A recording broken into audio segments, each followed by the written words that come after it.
Welcome, everybody, back to the final episode in this three-part web series on personalized student experiences at higher ed. I am your host, Carl Hooker. Thank you for those of you that have been joining us over the last couple of months as we talk through this whole ideology of how do we make those experiences more personal for our students at the higher ed level. We talk about it a lot in K-12, which is a space that I work in quite a bit.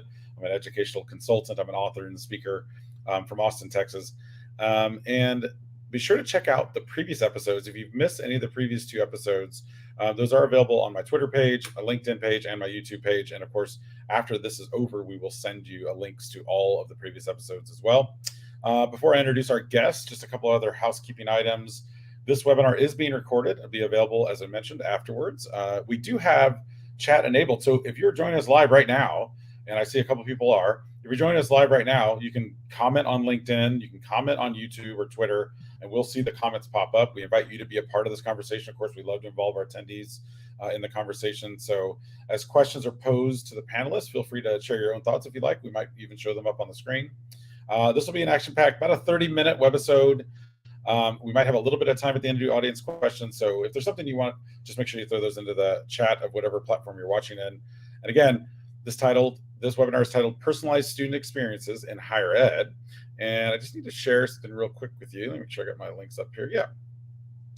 I want to thank Microsoft because a lot of companies talk about how we can do things better, and they want to tell us how they can do things better. I will say that in the last few months, I've been working with Microsoft on a lot of different projects. And one thing I've always felt satisfied about when it comes to working with them as a company is they're listening. They're even though they're big and they're Microsoft, they're listening and they're trying to improve every day. And I think it's important that they reach out. They actually connected me with a lot of the people during the series. And so there are people making really great things happen at all levels, not just higher ed and K-12, but I want to give a shout out to Microsoft for that and for allowing us to kind of gather and learn from all of these educational leaders like today's guest, which brings me to Jim. Jim, I'm going to bring you up on stage there. How are you doing, Jim? Doing great. How are you? Great. Well, tell us, before we get into anything, tell us a little bit about you. I know that I think I gave you the executive director title. I demoted you on accident at the beginning of the show.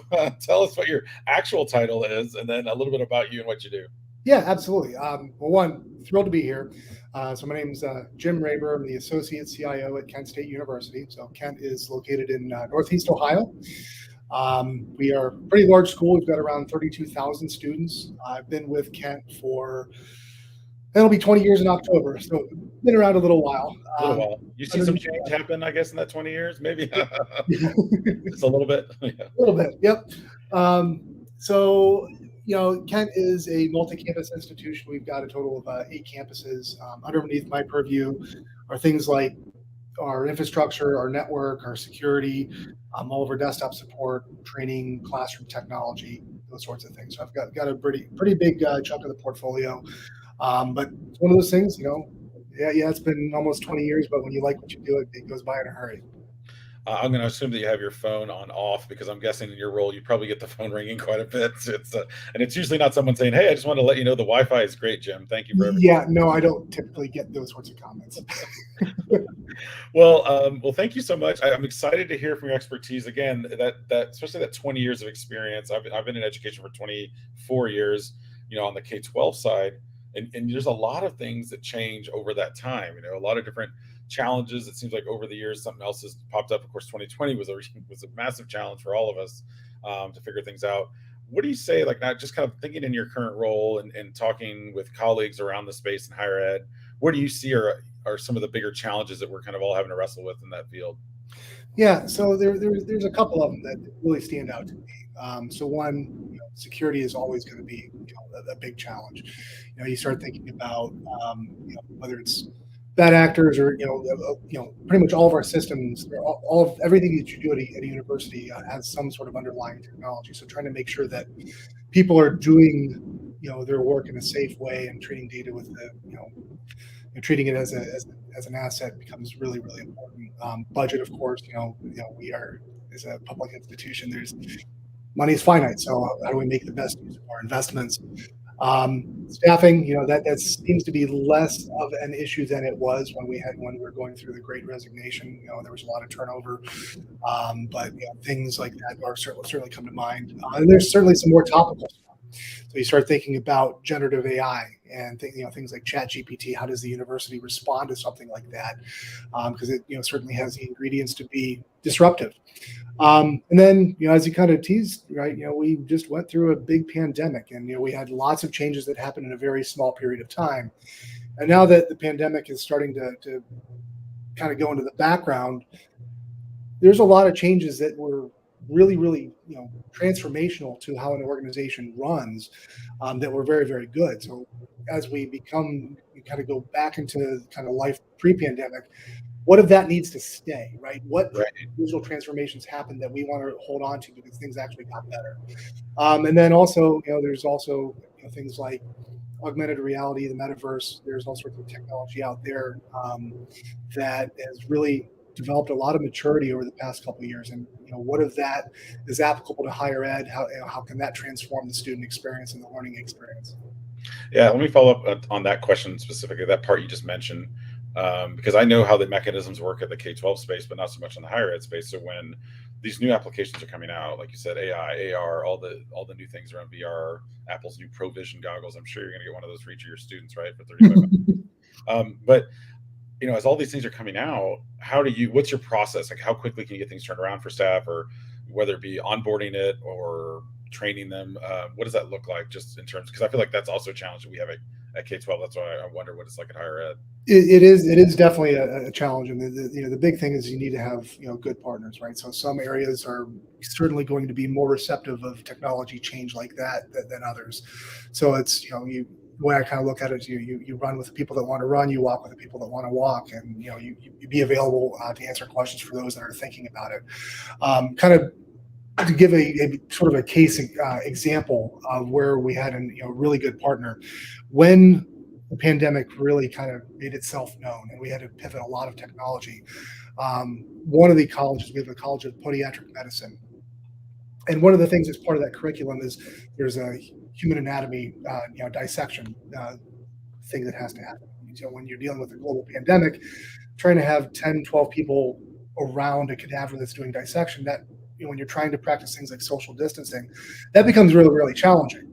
Right. And we were able to identify a piece of software called Holo Anatomy, which runs on the HoloLens platform. Really provided a great way to augment that experience. So that allowed us to, one, reduce the number of people doing the physical dissection, but take that experience and the learning outcomes out of that and move it into a virtual setting where people could wear the AR or VR headset and still execute a level of virtual dissection that provided some of that firsthand experience in a different format. So that way, then students would kind of cycle in between using the physical cadaver and then going through the digital experience. So that was a really good example where we had somebody that was primed. They wanted to go, were willing to experiment with that and try something different.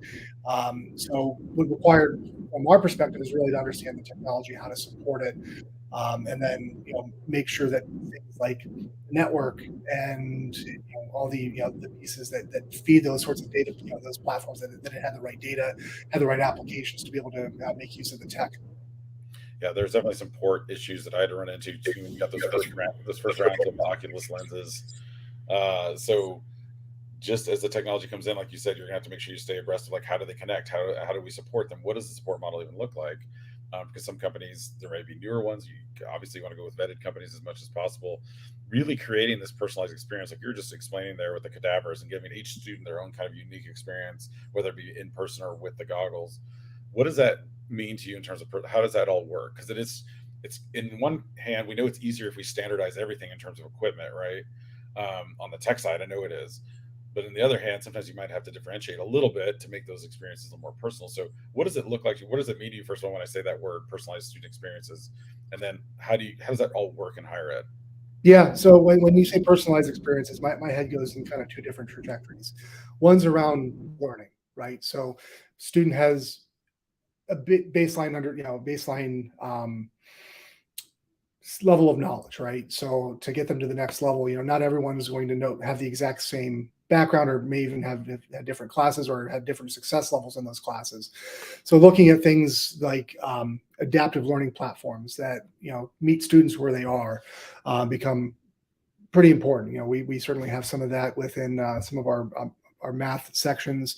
But the other aspect of that is, really kind of the student success and student support perspective. So while one's focused on learning outcomes, this is really kind of focused more on the student success and getting them through the life cycle, right? I mean, when we get a student that signs up with Kent State, our number one goal is to get them graduated, to make sure that they have the tools to be successful. So it's really kind of developing that holistic understanding of what makes a student. What classes are they enrolled in? How are they performing in those classes? Do they need additional assistance? Do we need to engage, groups like advisors and tutors to make sure that those students are staying on track and staying successful? So when I think about that sort of thing, it really becomes important, apparent that we need to have a very solid understanding of things like data. So what are our authoritative data systems? What is the flow of data, right? So if data comes in, we have this understanding of what a student is, and then that informs our learning management system. How are they doing on their assessments, and how does that feed into things like our tutoring platform or our advising platform? So being able to map out that data and understand the data, and being able to make sure that we're asking the right questions out of our data to be able to make sure we're providing that level of support becomes really important.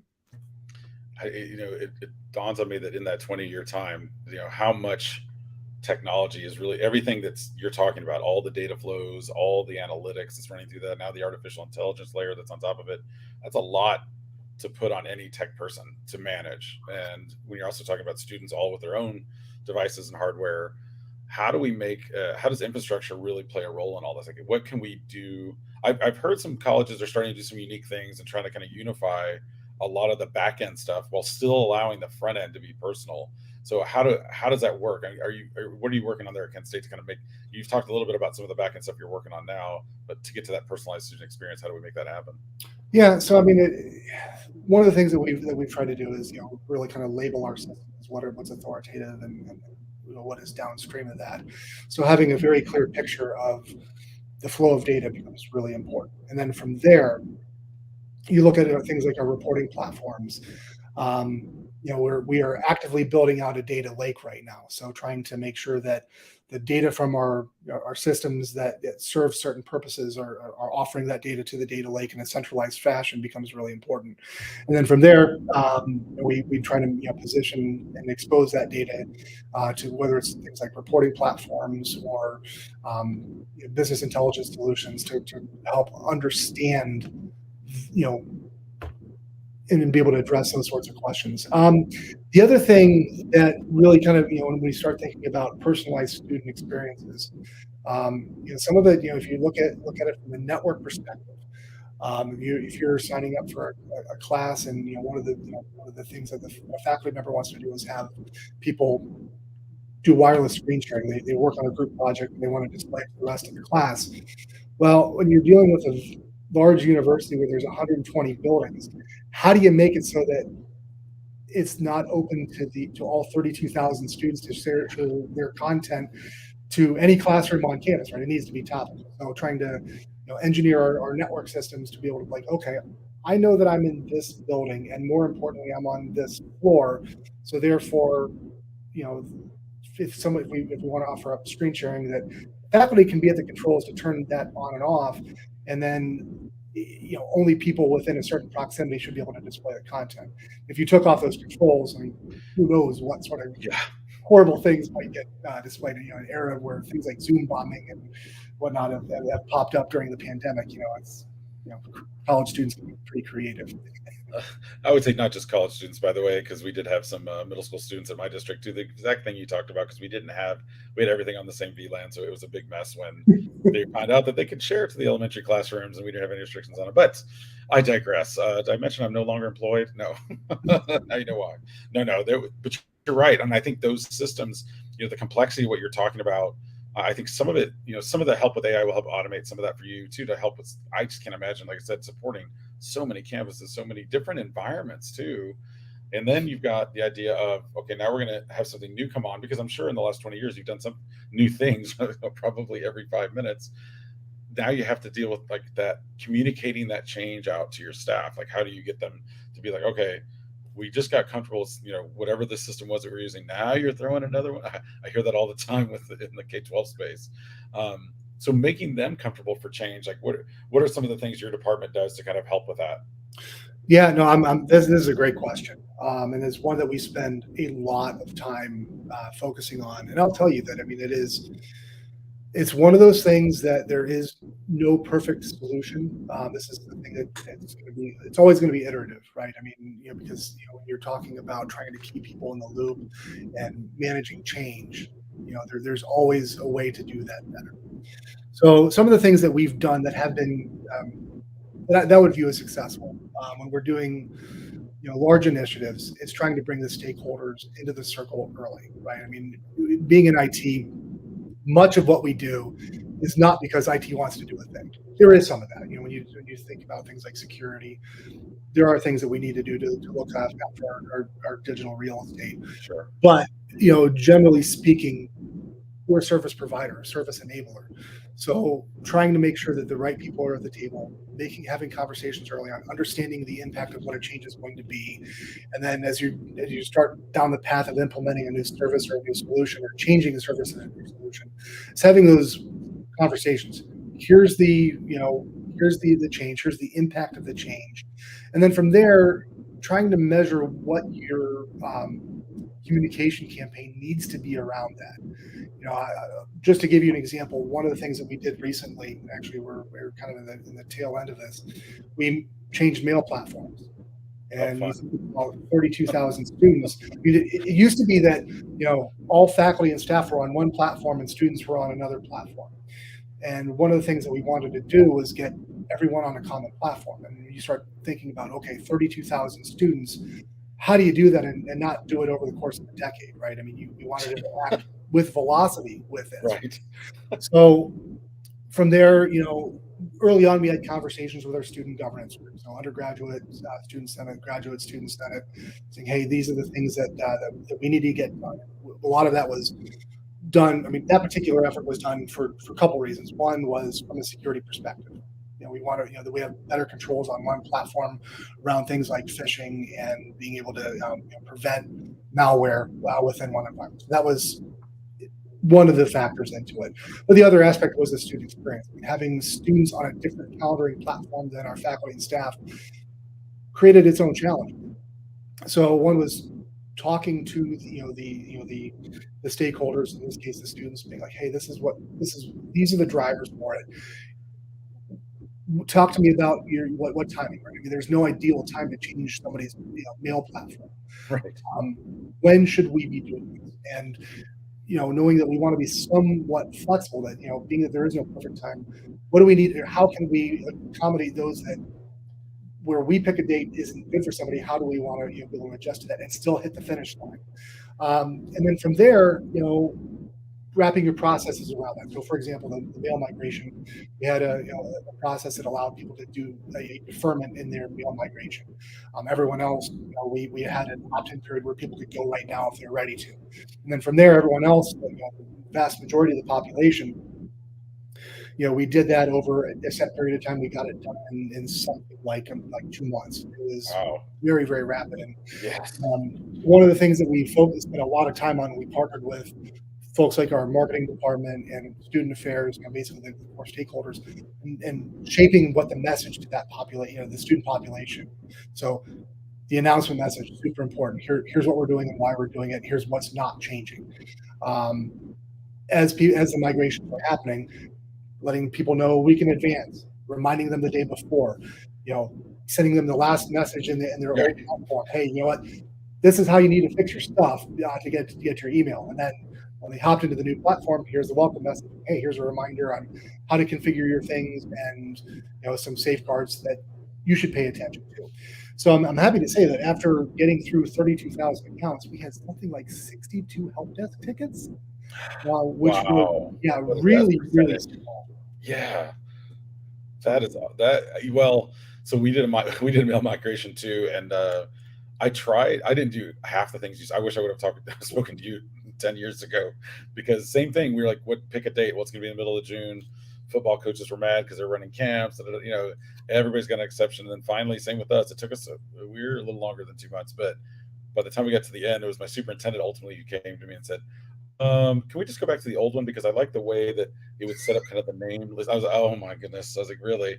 Because one person, well, was the superintendent, but anyway, so that change, I like that you really kind of highlighted the communication of what that's going to look like. And I think what's happening now, I'm actually here at a conference with a lot of educational technology leaders, and I asked them today in a session I was doing about AI. I said, particularly around AI, how many of you have created some sort of or talked about having a policy or something in place when it comes to generative AI? And I was surprised to see out of 150 people in the room, zero hands went up. Nobody had written anything yet. I mean, we're still in the exploratory phase. So what let's talk about AI in your current role, because we it's not new. AI has been around for a long time. The generative stuff is fairly new. So what does AI look like in your current role? And then kind of as a follow-up to that, we'll talk a little bit about what does that look like in the future. But let's talk about it right now. How are you using artificial intelligence in your current role?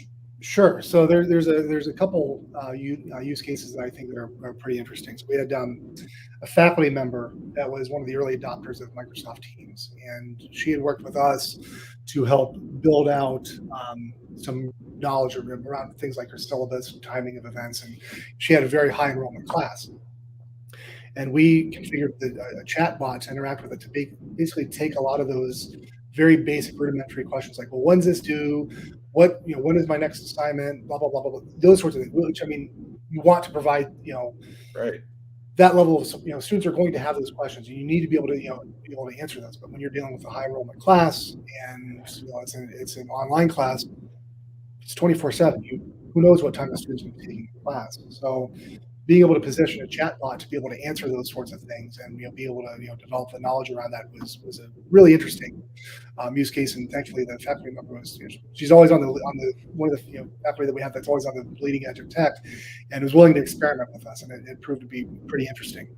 Another area that we're looking at is within our admissions process, right? I mean, so as we're looking to onboard students, using things like SMS, chatbots to be proactive and keeping people informed of important due dates. Okay, well, this is when the FAFSA form needs to be filled out, or this is what you need to do to claim your financial aid, or here's what you need to do to register for classes. Those are some of the things where AI has bubbled up.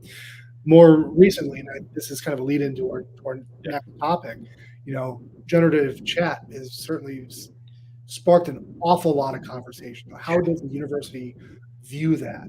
So I'll pause there and I'll let you introduce commentary there. But yeah, and I think kind of thinking about what you just talked about prior to that, though, about the administrative tasks and the things that you can now automate to really take some time off the plate. I can't imagine, like you said, having to wrestle with the 24/7 class. So having the chatbot there definitely helps build in some of that. And then the flip side of that is, of course, there's going to be pros and cons to every trade-off here. Now, that's a different type of AI, and I feel like right now, after walking the halls of this conference with 12,000 people, I feel like we're at that stage where you remember the App Store like 10 years, there's an app for this, there's an app for that. Now it's an AI. There's an AI for that. There's an AI for this. So the vetting part of this is going to be really challenging. This data privacy part of it's going to be kind of challenging. But I do think even with those challenges, there's some things that we can use it and utilize it for. We should be utilizing for with our students to help them with that personalized experience that we talked about at the top of the show. So yeah, tell me a little bit about what you're thinking around this. Like, where do you see this kind of going in the future? Again, everyone, full disclaimer, we're like 6 months in here of the generative AI, not just ChatGPT either. We're talking, Microsoft's got its Copilot platform. Lots of things are coming out. So what do you think? Easy question for you here. Yeah, easy one. Right? Imagine the future, please, and tell us what to do. Hey, you know what? If I'm imagining the future, there's no wrong answer. So Hey, there we go. I like that. But so I think there's a couple ways that you can view things like generative AI, whether it happens to be like something of the Chat GPT ilk, or whether it's video, auto-produced video or audio. And I mean, you can certainly view it as a threat. Right. And there are some people that worry about that sort of thing, like, oh man, a lot of my curriculum revolved around writing essays. Well, yes, and Chat GPT and other platforms may be an avenue academic dishonesty. But the flip side of that is it really? And we've had a couple conversations at the provost level. We're starting some conversations with the faculty, and one of our governance groups called University Council on Technology, which is a faculty representative group. I brought this topic to them, and their feedback to me was that most of them view it as kind of the introduction of the calculator. So when the calculator first, the TI-82 or the TI-83 or the 85 came out, that was kind of a threat to some of the roadmap, right? I mean, what do you mean you can calculate integrals with a few presses of the button? Doesn't change the fact that you still have to understand what that integral means. It doesn't change the fact that you're trying to calculate the area under a curve, and that you still need to be able to identify the right answer. So some of the feedback that we've had is that it's a tool in the toolbox that that doesn't change the fact that really the reason why you do an assessment isn't, or have somebody write an essay isn't for the rigor of writing the paper, though there is some of that. Sure. It's really to create a demonstration of acquired knowledge, be able to present that they understand the content. So when you're looking at things like generative AI, if it's viewed through the lens of a tool in the toolbox, you still need to apply critical thinking. You need to be able to take that information and apply it in a way that is factually correct. You still need to be able to identify appropriate attribution, be able to identify what's a good source and what is perhaps not such a good source. And then from there, it also introduces additional skills that you haven't had to worry about before. So if you played with things like Chat GPT, you can ask it a basic question. Okay, write me some code that does blah, and it'll write the code that does blah. Well, that's fine, but is that getting to the right outcome? Then you have to start really kind of honing in, the prompts, right? So there's this whole new skill that's being uncovered with having to understand what are good prompts that get you to the right answer down the road. Which means that one, you have to be able to recognize what the right answer is, and two, how do you get there in an optimal path? So, Yes. from that perspective, I think that it's going to be very interesting to see what happens over the course of the next year. I think that how advanced things like ChatGPT are and other tools in that platform, we're in a spot where having the conversations now is going to be really important. And then more importantly, coming up with guidelines, where are these to be used and where should it be perhaps not? That's what I was going to follow. That was my follow up question for you on that. Is that had those conversations started? I'd imagine they've started already. And then Yeah, we've had some early conversations around that, and it's an evolving conversation at this point. For sure. And I know that most colleges have like a code of conduct or a code of ethics, and I'm sure it'll be tied into that. And that's something that schools at the K-12 level are also talking about. But real quick, just on that kind of again point of AI, because you mentioned a couple of things that could be useful for students too, is how we're talking about that personalized experience.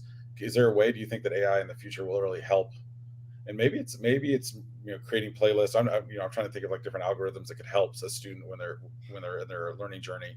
So is there something you can kind of think far out there that might help with that as we again, we're at this acceleratory stage right now in AI, so who knows what could happen? But yeah, no, I totally think there is a ripe opportunity for AI to play a very big role in what the student experience is.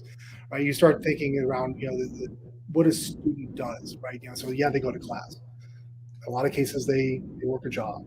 They might have family obligations. They may have lifestyle things. The one thing that has certainly bubbled up is that people like the idea of some level of flexibility with how their course is delivered, whether it's real time, whether that's asynchronous, whether that is real time in person or remote, and which puts an interesting conundrum to the universities. Like, okay, well, how do we be all things to all people?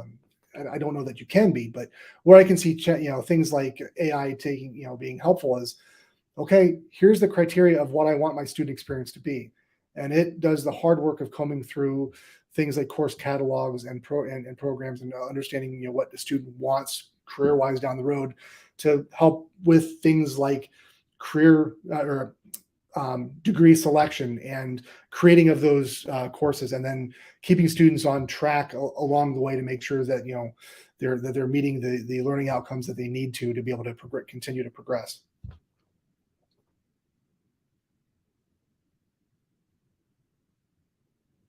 Ooh, I'm not hearing you. yeah, probably talking to my microphone with the mute button on is never good. And I had the most poignant point right there that I just lost. See, now it's gone no.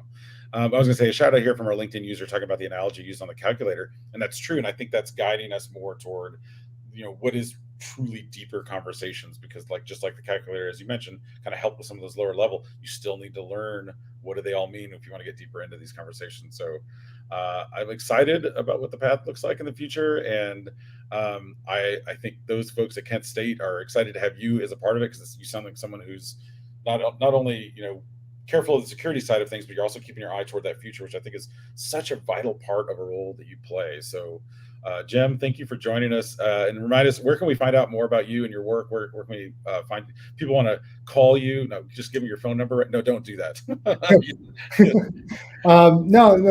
So one, if you want to get a hold of me, I'm happy to take emails. My email address is jaraber@kent.edu. Feel free to check out our university. The IT website is support.kent.edu. Happy to engage in conversation. I'm also on LinkedIn, so feel free to look me up. Thank you so much. Oh yes, and then we got a couple more comments popping in real quick. Support for diverse lifestyles of students is a great goal. It is hard to implement with some faculty. That's true, Rob. That's a good point. And thank you, Darcy, also with the shout out. Thank you for the partnership. Yes. And thank you to Jim. Again, for those of you that just started, we'll send that information that Jim just shared in the show notes when we send these out to everybody. So if you're getting this as a recording, you should have it in an email as well. Jim, I've called you Jim, now James both times. Let's go both. Thank you so much for being a part of the series. Thanks for having me. All right, everybody, we're going to wrap up here with just a couple of quick words. Again, we want to give a shout out to our friends over at Microsoft for making all of this possible. The series has been, to me, very eye-opening because, again, as someone who's mainly focused on the K-12 space, some of the things and the challenges I always assume we're having at higher ed, like, well, they're going to be a lot slower to change than we are. In some cases, they might be, but in some cases, they're actually way ahead of us. And so from the experts I've spoken to in this series, I see a lot of things that are valuable to both higher ed and K-12, namely that idea of a unified kind of infrastructure on the back end, leading to some sort of outcomes that are personalized for the students. And I know that seems redundant, standard, and personalized, but if you've heard any of the talks along the series, it is possible, and it's actually probably the wisest thing to do right now, especially with a new influx of change coming our way with AI. So again, for those of you right there at the bottom, you see learn.microsoft.com. That's a great place to go for resources from Microsoft. Thank you to everyone that was watching. Thank you, Darcy, for the comments, jumping in there too. Good to see everybody. This has been the final of a 3-part series called Personalized Student Experiences at the Higher Ed Level. Thank you all so much for being a part of it. Have a great rest of your day.